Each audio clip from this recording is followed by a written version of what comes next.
নমস্কাৰ, মই এষ্ট্ৰ গুৰু ৰেখাই আপোনালোক সকলোকে মোৰ এষ্ট্ৰ গুৰু ৰেখা ভিডিঅ'টোলৈকে স্বাগতম জনাইছোঁ।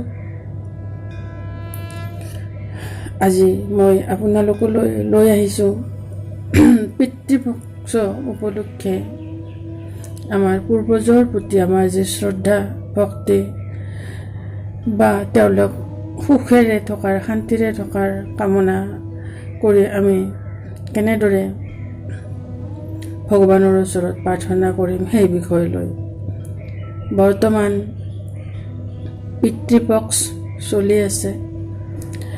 পিতৃপক্ষ হ'ল এনে এটা পক্ষ, এনে 15টা দিন য'ত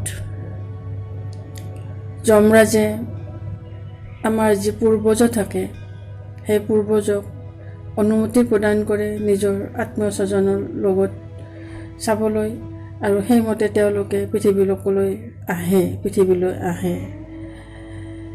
এই যি পিতৃপক্ষ আৰম্ভ হয়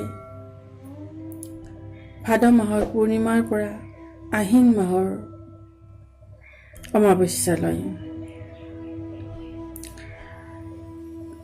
পিতৃপক্ষত সাধাৰণতে কিছুমান কাম আমি কৰিব নালাগে, যেনেকৈ ধৰক গৃহপ্ৰৱেশ, নতুন বস্তু কিনা, মাটি কিনা, এইবোৰ কাম কৰা নাযায়। আমাৰ মাজত বহুতো আমি এনেকুৱা দুৰ্ভগীয়া আছোঁ যাৰ হয়তো পিতৃ নাই, কাৰোবাৰ হয়তো মাতৃ নাই, কাৰোবাৰ ককা আইতা হেৰাইছে। আমাৰ ওচৰৰ পৰা আমাক কন্দুৱাই থৈ আমাৰ বহুত আত্মীয়ই আমাক এৰি থৈ যায়। তেওঁলোক জীৱিত অৱস্থাত আমি তেওঁলোকৰ কাৰণে একোৱেই কৰিব নোৱাৰোঁ। আচলতে আমি হয়তো বহুতে তেওঁলোক যেতিয়া জীৱিত অৱস্থাত থাকে তেওঁলোকৰ প্ৰতি আমাৰ যি দায়িত্ব, সেই দায়িত্ব সম্বন্ধে আমি বহুত অজ্ঞান হৈ থাকোঁ, যাৰ ফলত তেওঁলোকৰ দায়িত্ব আমি সম্পূৰ্ণৰূপে পালন কৰিব নোৱাৰোঁ, আৰু সেই ক্ষোভ আমাৰ গোটেই জীৱনেই থাকি যায়। যদিহে আমি সেই খবৰ অকণমানো আমি যদি আঁতৰাব খোজোঁ, তেনেহ'লে এই পিতৃপক্ষত আমি পিতৃক স্মৰণ কৰি তৰ্পণ কৰি আমি তেওঁলোকৰ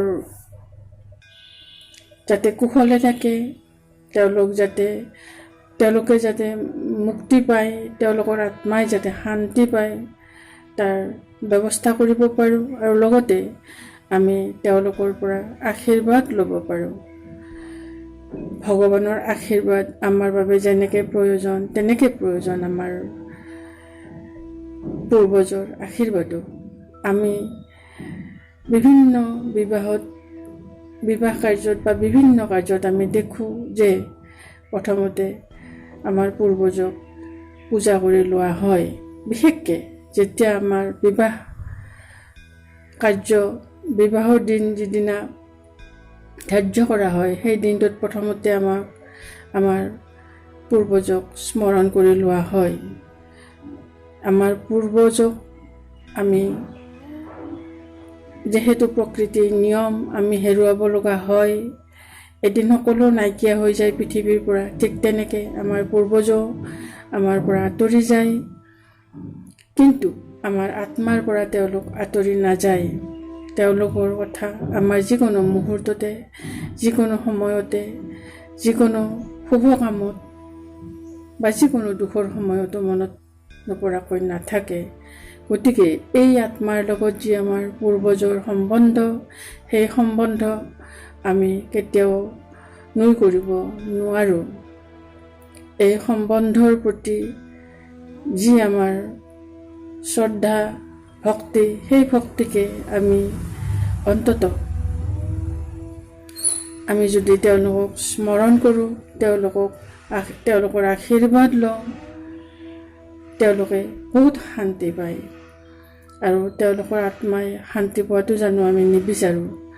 মই এই কথা মোৰ ফালৰ পৰাই মই ক'ব খোজোঁ যে যিসকল দুৰ্ভগীয়া আমি আছোঁ, যি পূৰ্বজক আমি হেৰুৱাইছোঁ, যি পিতৃক হেৰুৱাইছোঁ, বা ককা আইতাক হেৰুৱাইছোঁ, তেওঁলোকে নিশ্চয় তেওঁলোকৰ আত্মাৰ শান্তিৰ বাবে কিবা নহয় কিবা অকণমান কৰিবলৈ নিবিচৰাকৈ নাথাকে। আজি তাৰে সহজ সৰল উপায় লৈ মই আপোনালোকলৈ আহিছোঁ। যদিহে আপোনালোকে আমাক কন্দুৱাই আমাক শোক সাগৰত পেলাই থৈ যোৱা আমাৰ আত্মীয়ৰ আত্মাৰ শান্তিৰ প্ৰতি কিবা অলপ কৰিব বিচাৰিছে, তেনেহ'লে ভিডিঅ'টো কমপ্লিটলি চাওক। নিশ্চয় আপোনালোকে এই বিষয়ে গম পাব। আৰু মই লগতে লৈ আহিম দুটা মহা উপায়, যি উপায়ে আপোনালোকৰ সন্তানৰ বাবে হ'ব আৰু এটা বেডৰুমৰ বাস্তু হিচাপে হ'ব। ভিডিঅ'টো আৰম্ভ কৰাৰ আগতে মই আপোনালোকলৈ অনুৰোধ কৰোঁ, যদিহে আপোনালোকে মোৰ ভিডিঅ'টো চাই আছে বা শুনি আছে, আপোনালোকে কমেণ্ট কৰিব, যদি ভাল পায় লাইক কৰিব, আৰু যদি মোৰ ভিডিঅ'টোত নতুন হয় তেনেহ'লে আপোনালোকে মোৰ ভিডিঅ'টো বা মোৰ চেনেলটো ছাবস্ক্ৰাইব কৰিবলৈ নাপাহৰিব, আৰু লগতে বেল আইকনটো বজাই দিব, যাতে নটিফিকেশ্যন সোনকালে পায়, আগেয়ে পায়। আৰু লগতে শ্বেয়াৰ কৰিব, যাতে আপোনালোকৰ বন্ধু বান্ধৱ আত্মীয় স্বজনেও কিছুমান কথা গম পায়। প্ৰথমে আহোঁ পিতৃপক্ষ সম্বন্ধে। এইবাৰ 2020 যি পিতৃপক্ষ, সেই পিতৃপক্ষ আৰম্ভ হৈছে 2 ছেপ্টেম্বৰৰ পৰা আৰু শেষ হ'ব 17 ছেপ্টেম্বৰত, অৰ্থাৎ ভাদ মাহৰ পূৰ্ণিমাৰ পৰা আহিন মাহৰ অমাৱস্যালৈকে থাকিব। আচলতে ভিডিঅ'টো মই আগতেই দিব লাগিছিল, কিন্তু দুৰ্ভাগ্যবশতঃ মোৰ নিজৰ আত্মীয় এজন আমাৰ মাজৰ পৰা আমাক শোক সাগৰত পেলাই থৈ হেৰাই গ'ল, আৰু সেয়েহে মই এই বিষয়ে অকণমান দুখিত আছিলোঁ। তাৰ কাৰণে ভিডিঅ' বনাব তেনেকৈ এইটো বিষয় লৈ ভিডিঅ' বনাবলৈকে পৰা নাছিলোঁ। এতিয়া আহক আমি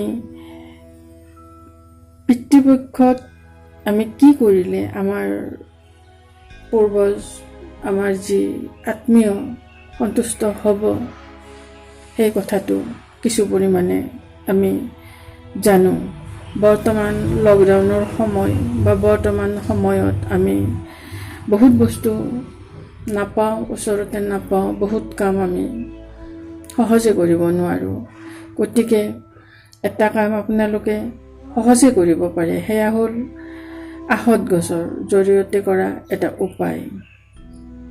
এই উপায়টো হ'ল আহঁত গছৰ সন্ধিয়াৰ ভাগত আহঁত গছত আপোনালোকে মাটিৰ চাকি এখোজ জ্বলাব লাগিব, এগছি মাটিৰ চাকি জ্বলাব লাগিব। আহঁত গছত কোৱা হয় সকলো দেৱ দেৱীয়ে বাস কৰে, বিশেষকৈ বিষ্ণু লক্ষ্মী মাৰ বাস হয় আহঁত গছত। আচলতে লক্ষ্মী মায়ে সূৰ্যোদয়ৰ পিছৰ পৰা সূৰ্যাস্তৰ আগলৈকেহে আহঁত গছত থাকে। সেয়েহে আহঁতৰ পূজা সূৰ্যোদয়ৰ আগতে বা সূৰ্যাস্তৰ পিছত কৰা নহয়। আহঁত গছৰ পূজা ৰবিবাৰে কৰা নহয়। গতিকে বাকীকেইটা দিনৰ যিকোনো এটা দিনত আপোনালোকে এই পিতৃপক্ষৰ সময়খিনিত যিকোনো এটা দিনত আপোনালোকৰ পূৰ্বজৰ বাবে এইকণ কাম কৰিবচোন, নিশ্চয় আপোনালোকৰ মনটো শান্তি পাব। এগছি মাটিৰ চাকি ল'ব, সেই চাকিত মিঠাতেল ল'ব আৰু তাত চফা কৰি লোৱা ক'লা তিল দিব। তাৰপিছত তাত শলিতা লগাই চাকিখোৰ জ্বলাই ল'ব। জ্বলাই লৈ বিষ্ণু প্ৰভুক আৰাধনা কৰিব। তাৰ বাবে ওম নম ভগৱতে বাসুদেৱায় নমঃ ওম নম ভগৱতে বাসুদেৱায় নম এই মন্ত্ৰটো 11 বাৰ উচ্চাৰণ কৰিব। ওম নম ভগৱতে বাসুদেৱায় নম এই মন্ত্ৰটো 11 বাৰ উচ্চাৰণ কৰি ল'ব। তাৰপিছত উচ্চাৰণ কৰি আপোনালোকে নিজৰ পিতৃদেৱক যি পূৰ্বজ থাকে তেওঁলোকক আৰাধনা কৰিব। পাৰিলে 108 বাৰ ওম পিতৃদেৱতায় নমঃ বুলি 108 বাৰ এই মন্ত্ৰটো জপ কৰিব। ওম পিতৃদেৱতায় নমঃ এই মন্ত্ৰটো জপ কৰিব।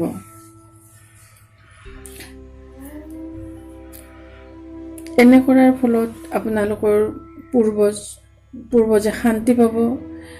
আৰু যদি আপোনালোকে মন্ত্ৰ উচ্চাৰণ কৰিব নোৱাৰে তেনেহ'লে পিতৃদেৱৰ মন্ত্ৰটো উচ্চাৰণ কৰিব নোৱাৰে তেনেহ'লে আপোনালোকে তেওঁলোকক কৰজোৰে প্ৰাৰ্থনা কৰিব। হে মোৰ পূৰ্বজসকল, আপোনালোকক হয়তো আমি জীৱিত অৱস্থাত আপোনালোকৰ দায়িত্ব সম্পূৰ্ণৰূপে পালন কৰিব নোৱাৰিলোঁ। এই ধৰণে আপোনাৰ মনত যি আহে সেই মনৰ আত্মাৰ জৰিয়তে আপোনাৰ আত্মাই যি কয় সেই কথাখিনি তেওঁলোকৰ আগত প্ৰকাশ কৰি তেওঁলোকৰ পৰা আশীৰ্বাদ বিচাৰিব।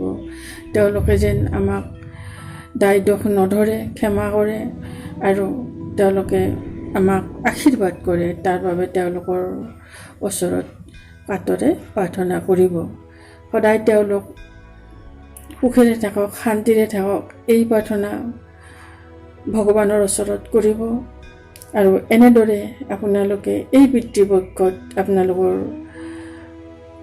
আত্মীয়ৰ হেৰাই যোৱা আত্মীয়ৰ বাবে এইকণ কাম কৰি নিজৰ আত্মাক শান্তি দিব পাৰে। এই উপায়টোও যদি আপোনালোকৰ টান লাগে আৰু কেইটামান উপায় মই আপোনালোকলৈ লৈ আহিম সহজ। আপোনালোকে যিটো সহজ পায় সেইটোকে কৰিব। তাৰ আগতে আপোনালোকলৈ আগবঢ়াইছোঁ মোৰ প্ৰথমটো মহা উপায়। সেই উপায়টো হ'ল আপোনালোকে বেডৰুমত কেতিয়াও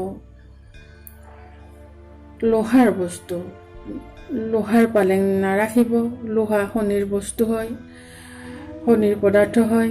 গতিকে এই শনি ধাতুৱে আমাক দিগদাৰি দিব। সেয়েহে পালেং, লোহাৰ পালেঙত আপোনালোকে শুবলৈ যত্ন নকৰিব। এতিয়াও অন্য এটা সাধাৰণ উপায় লৈ যদিহে আপোনালোকে এইখিনিও কৰিব নোৱাৰে তেনেহ'লে আপোনালোকে পিতৃপক্ষৰ এই যি 2 ছেপ্টেম্বৰৰ পৰা 17 ছেপ্টেম্বৰৰ এই মাজৰ সময়ছোৱাত বা 17 ছেপ্টেম্বৰতো যদি পাৰে আপোনালোকে ভগৱত গীতাৰ 7th অধ্যায় 7 নম্বৰ অধ্যায় যিটো সেই অধ্যায়টো শুনিব। তেতিয়া আপোনালোকৰ পিতৃদেৱ বা পূৰ্বজসকল শান্তি পাব। যদিহে আপোনালোকৰ পূৰ্বজসকলৰ নাম মনত আছে তেনেহ'লে আপোনালোকে নাম ল'ব পাৰে, আৰু যদি নাই, যাৰ নাম মনত আছে তেওঁৰ নাম ল'ব। আৰু যিবোৰৰ মনত নাথাকে তেওঁলোকক একেলগে মোৰ পূৰ্বজসকল বা মোৰ আত্মীয়সকল বুলি আপোনালোকে সম্বোধন কৰিব পাৰে বা আহ্বান কৰিব পাৰে। ইয়াৰ পিছত আহোঁ মোৰ দ্বিতীয়টো মহা উপায়লৈকে। সেই উপায়টো হ'ল আপোনালোকৰ সন্তান। আপোনালোকৰ সন্তান সদায় ভাল হওক, অৰ্থাৎ কোনো অংগৰ ক্ষতি নাথাকক বা আপুনি বিচৰা ধৰণৰ হওক। এই ধৰণৰ যদিহে আপোনালোকৰ ইচ্ছা আছে তেনেহ'লে আপোনালোকে সৌৰণিৰ যি পঞ্চম ভাৱ আছে এই পঞ্চমেশ্বক উন্নত কৰক। আপোনালোকৰ সন্তান নিশ্চয় সুন্দৰ সুঠাম হৈ জন্ম লাভ কৰিব। যেতিয়াই আপোনালোকে সন্তানৰ কামনা কৰিব তাৰ আগেয়ে আপোনালোকে পঞ্চমেশ্বক উন্নত কৰি ল'ব। নিশ্চয় আপোনালোকৰ সন্তান সুস্থ সুঠাম হৈ জন্ম লাভ কৰিব। এতিয়া আহোঁ আপোনালোকৰ আত্মীয়ক কেনেদৰে আপোনালোকে ডেইলি সন্তুষ্ট কৰিব পাৰে। আপোনালোকে যদিহে ডেইলি পূজা পাঠ অৰ্চনা কৰে, নিশ্চয় গা ধোৱাৰ পিছত পুৰুষ হওক মহিলা হওক এই বুলি কোনো কথা নাই। যোনে যেতিয়াই পূজা কৰে তেতিয়াই নিশ্চয় আপোনালোকে বিধিগত হিচাপে গণেশ ভগৱানক পূজা কৰে, তাৰপিছতে বাকী ভগৱানক পূজা কৰে, তাৰপিছত হয়তো নৱগ্ৰহক পূজা কৰে, তাৰপিছতে আপোনালোকে আপোনালোকৰ পূৰ্বজকক স্মৰণ কৰি তেওঁলোকৰ প্ৰতি এটা সেৱা বা প্ৰণাম কৰক। পূৰ্বজসকল আপোনাৰ ওপৰত সদায় সন্তুষ্ট থাকিব, তেওঁলোকে মুক্তি লাভ কৰিব, তেওঁলোকে শান্তি পাব। ভগৱানৰ ওচৰত কামনা কৰিব যাতে তেওঁলোকৰ আত্মাই শান্তি পায়, তেওঁলোকে সুখত থাকে, য'তেই নাথাকক কিয় তেওঁলোকৰ আত্মাই সুখত থাকক, শান্তিত থাকক। আৰু লগতে আমাক জীৱিত অৱস্থাত আমি যি তেওঁলোকৰ বাবে কৰিব নোৱাৰিলোঁ তাৰ বাবে তেওঁলোকে যেন আমাক ক্ষমা কৰে, আমাক আশীৰ্বাদ কৰে, এই কামনাৰে তেওঁলোকক এবাৰ হ'লেও দিনটোত স্মৰণ কৰিব। আপোনালোকে আপোনালোকৰ পূৰ্বজসকলক ঠিক এইকেইটা নিয়মেৰে সদায় হওক বা পিতৃপক্ষত হওক এই নিয়মেৰে আপোনালোকে সদায় পূৰ্বজসকলক সন্তুষ্ট কৰি ৰাখিব পাৰে আৰু তেওঁলোকৰ আশীৰ্বাদ ল'ব পাৰে। আৰু পিতৃপক্ষ যদি আপোনালোকৰ অসন্তুষ্ট থাকে, আপোনালোকৰ ঘৰত সদায় অশান্তি হ'ব, বেমাৰ আজাৰ হৈ থাকিব, টকা পইচাৰ নাটনি হ'ব, বিভিন্ন ধৰণৰ অপায়মংগল হ'ব। গতিকে কোৱা হয় যদিহে আপোনালোকৰ পূৰ্বজ অসন্তুষ্ট হৈ থাকে তেনেহ'লে কিন্তু ভগৱানো সন্তুষ্ট নহয়। আৰু সেয়েহে কিজানি আমাৰ বৈবাহিক কাৰ্য সম্পন্ন কৰাৰ আগতেই আমাৰ পূৰ্বজকো পূজা কৰি লোৱা হয়।